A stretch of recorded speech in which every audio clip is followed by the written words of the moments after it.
शास्त्री प्रथम वर्ष संस्कृत वाङ्मय द्वितीय पत्र की ऑनलाइन क्लास में मैं डॉक्टर सीमा जैन, व्याख्याता संस्कृत वाङ्मय, राजकीय महाराज आचार्य संस्कृत महाविद्यालय जयपुर से आपका स्वागत करती हूँ।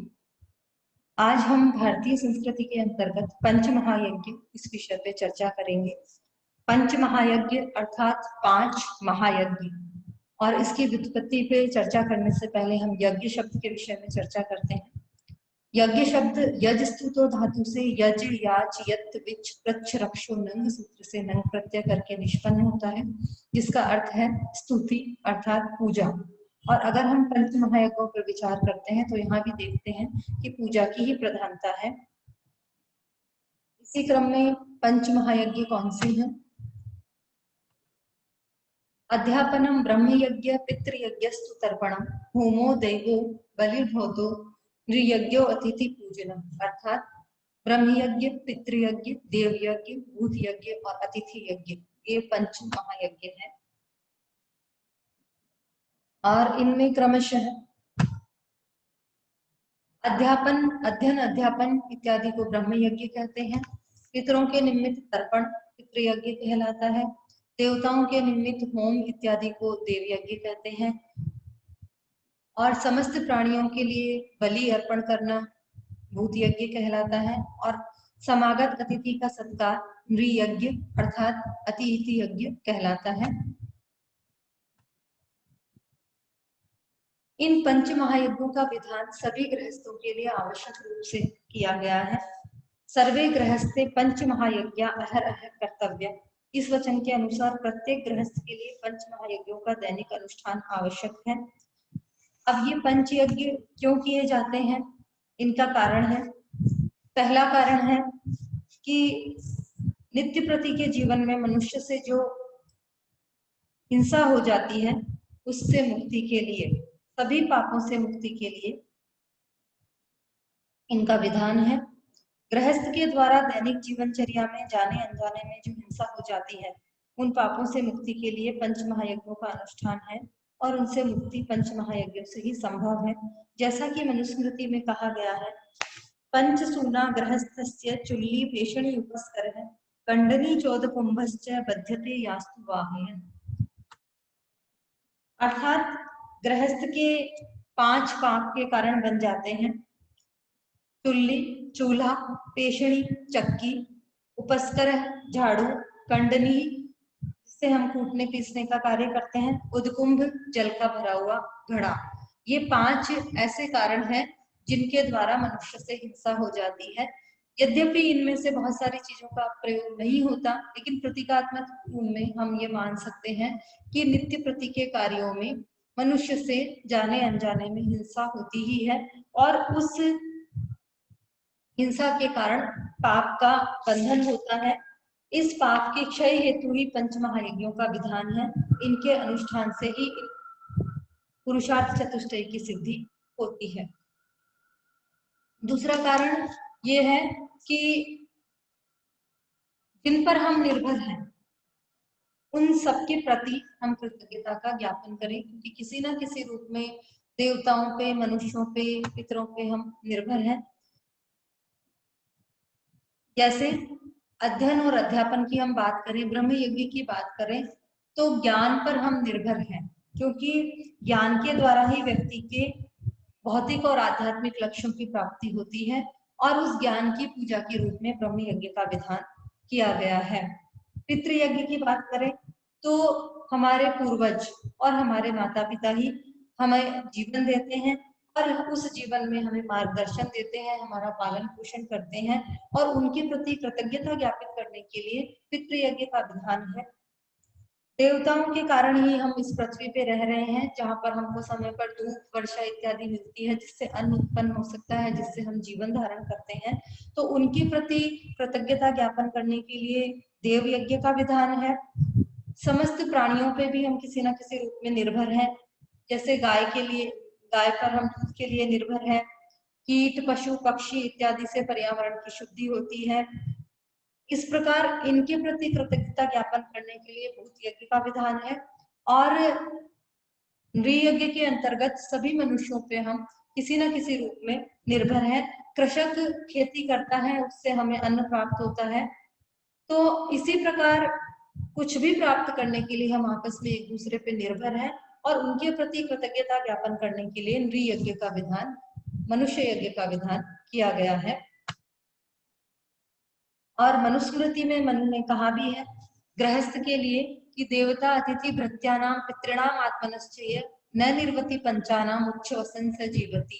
अर्थात जो गृहस्थ देवता अतिथि अपने भृत्य, अपने पितर और अपने योग्य अन्न का प्रबंध नहीं कर पाता है, उनके लिए अन्न का प्रबंध नहीं कर पाता है, तो वह मृतक के समान ही है। इसलिए गृहस्थ का कर्तव्य है कि वह इन सभी के लिए अन्न इत्यादि की व्यवस्था करे। इसी क्रम में हम सबसे पहले ब्रह्म यज्ञ पर चर्चा करते हैं।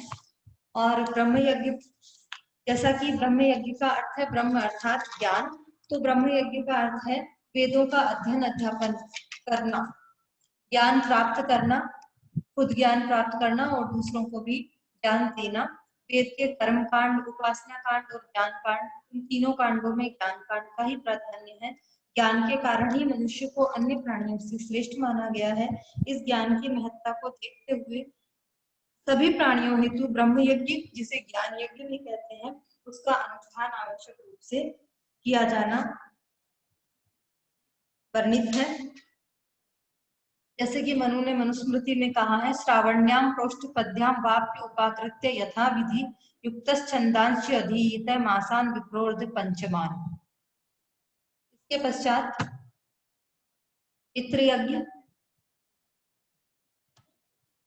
माता पिता की सेवा शुश्रूषा, उनकी आज्ञा का पालन इस यज्ञ का प्रधान कर्म है। माता पिता को देवतुल्य मानकर दिवंगत पूर्वजों के लिए पिंडदान, तर्पण इत्यादि का विधान ही पितृयज्ञ है।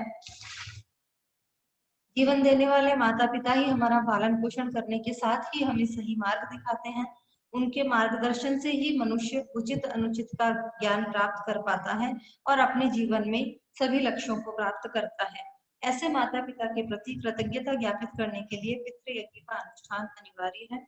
साथ ही पितृ ऋण से उऋण होने हेतु पाणी ग्रहीता पत्नी में शुभ लक्षणों से युक्त संतान की प्राप्ति का विधान भी किया गया है, जिससे कि पिंड, उदक, तर्पण इत्यादि क्रियाओं का निर्विघ्न संचालन हो सके, ताकि वह संतति माता पिता की सेवा के साथ पूर्वजों को तर्पण, श्राद्ध इत्यादि कर्मों का अनुष्ठान भी निरंतर कर सके। इसके पश्चात देवयज्ञ, अपने इष्ट देवता की उपासना के लिए हवन करना ही देवयज्ञ है। इसी को अग्निहोत्र भी कहते हैं। इसमें अग्नि प्रज्वलित कर वेद मंत्रों का उच्चारण करते हुए विभिन्न देवताओं के निमित्त घृत आदि पदार्थों की आहुति दी जाती है। इस प्रकार देवताओं को प्रसन्न करने के लिए स्तुति, उपासना, हवन इत्यादि कर्म ही देव यज्ञ है।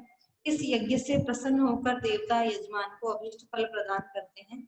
जैसे कि श्रीमद् भगवत गीता में कहा है देवान भावयता अनेन ते देवा भावयन्तु है परस्परम भावयन्ते श्रेय परम अवाप्स्यत है। अर्थात मनुष्य जब देवताओं को प्रसन्न करता है तो देवता प्रसन्न होकर मनुष्य को प्रसन्न करते हैं। इसी को आगे स्पष्ट किया गया है इष्टान भोगान ही वो देवा दास्यन्ते यज्ञ भाविता ते दत्तान प्रदायेभ्यो यो भुक्तेस्तेन एव स। अर्थात यज्ञ से प्रसन्न होकर देवता इष्ट भोगों को प्रदान करते हैं और उनमें से जो उनको अर्पण किए बिना ही खुद उनका उपभोग करता है, तो निश्चित रूप से यह चौर्य कर्म के समान है। अन्नात् भवन्ति भूतानि पर्जन्यात् अन्न संभव यज्ञात् भवति पर्जन्यो यज्ञ कर्म संभव। यहाँ पर भी बताया गया है कि किस प्रकार मनुष्य और देवता निर्भर है। अन्न से प्राणी उत्पन्न होते हैं और वर्षा से अन्न उत्पन्न होता है और यज्ञ से वर्षा होती है। तो इस प्रकार यज्ञ से देवता प्रसन्न होकर वर्षा करते हैं और वर्षा से अन्न उत्पन्न होता है और इनको अर्पण करने के पश्चात ही मनुष्य को ग्रहण करना चाहिए और जो इस प्रकार से करता है वह सब पापों से मुक्त हो जाता है। सूर्य देव का उदाहरण देते हुए मनुस्मृति में भी कहा है अग्नो प्रास्ताहुति सम्यक आदित्यम उत्तिष्ठते आदित्य जायते वृष्टि वृष्टेरन्नम ततः प्रजा, अर्थात सर्व प्रत्यक्ष देव सूर्य नारायण को आहुति देने से वृष्टि होती है, वृष्टि से अन्न उत्पन्न होता है और अन्न से प्रजा का जीवन यापन होता है। इस प्रकार देव और मनुष्य परस्पर एक दूसरे पर निर्भर होते हैं। इसके पश्चात भूत यज्ञ, भूत यज्ञ का ही दूसरा नाम बलि वैश्वदेव यज्ञ भी है और इसका स्वरूप है वैश्वदेवस्य सिद्धस्य ग्रह्ये अग्नो विधि पूर्वकम, अर्थात पकाए गए भोजन में से कुछ अंश अग्नि में अर्पण करना और उसके साथ साथ पशु पक्षी कीट आदि को अन्न प्रदान करना, जैसे गाय को रोटी देना, कबूतरों को दाना डालना, चींटियों को आटा डालना, ये सब भूत यज्ञ का ही स्वरूप है। अन्नाद भवन्ति भूतानि, इस वचन के अनुसार अन्न से प्राणी उत्पन्न होते हैं, अन्न से ही वृद्धि प्राप्त होते हैं, इसलिए प्राणी मात्र के पोषण के लिए मनुष्य को अन्न प्रदान करना चाहिए। और इसी क्रम में श्रीमद् भगवद गीता में कहा गया है केवलागो भक्ति केवल आदि, अर्थात जो केवल अपने लिए भोजन पकाता है वह पाप स्वरूप होता है।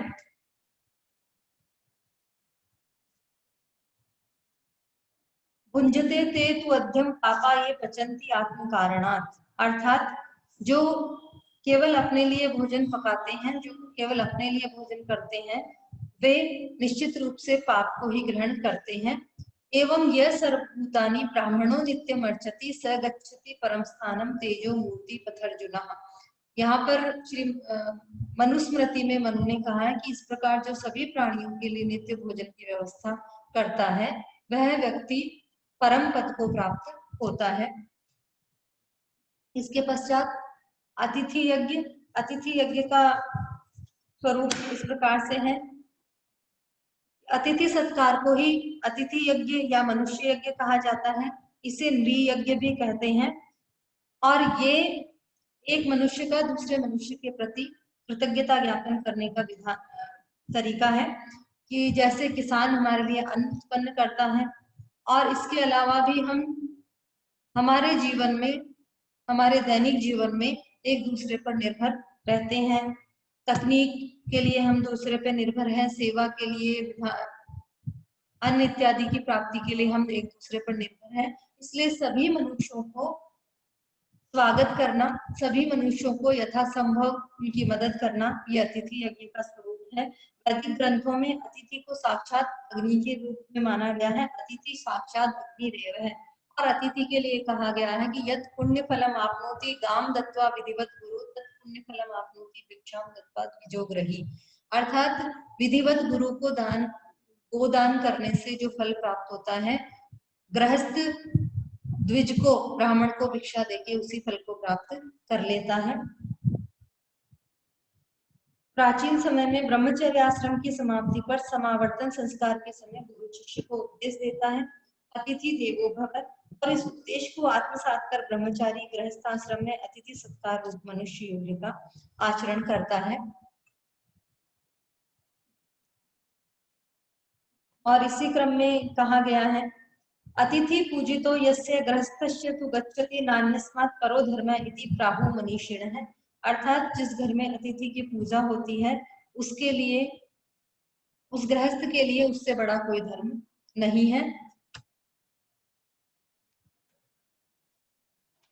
इस प्रकार इन पंच महायज्ञों में, प्रसंग में मनु कहते हैं पंचेतानि यो महायज्ञा न हापयति शक्तितः स गृहे अपि वसन नित्यम सूनो दोषे न लिप्यते, अर्थात यथाशक्ति जो इन पंच महायज्ञों का विधान करता है, इनको नहीं छोड़ता, वह घर पे रहते हुए भी सभी प्रकार के दोषों से मुक्त हो जाता है, सभी प्रकार के दोष उसके पाप का कारण नहीं बनते। इस प्रकार